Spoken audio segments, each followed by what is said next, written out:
This is how you strip copper. Easiest way to do it is strip a few inches of it and mount it in something like a bench vise or tie it to a fence and then straighten it out. And once you get it straightened out pretty good, then you can come behind it and chase it with a razor blade, as is being done here. We like to tie several strands up at the same time so that we only got to crank that bench vise once, because you got to face it, time is money.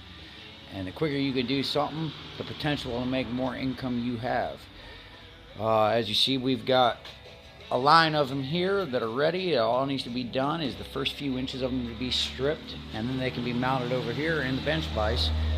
And you can go behind them and straighten them out and then chase them with a razor blade. The razor blade runs right down them in a matter of a few seconds. Once you get them all stripped, then you just crumble them up into a ball, try to consume as much space, and throw them into something to store them in, such as this bucket right here. We'll fill this bucket up, and then eventually we'll take that to the scrap yard. This here is what you call a poor man's gold.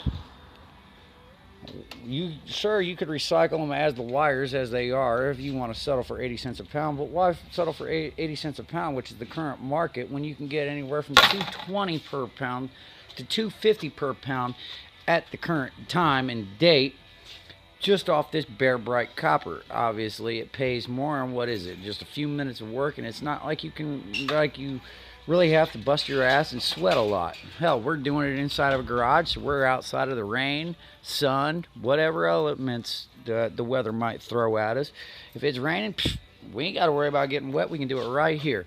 You see how convenient, easy, and quick this is? And do I have to get some crayons and a coloring book and explain why $2.20 to $2.50 per pound is a hell of a lot better than 80 cents per pound? I don't think people are that lacking of the common sense department.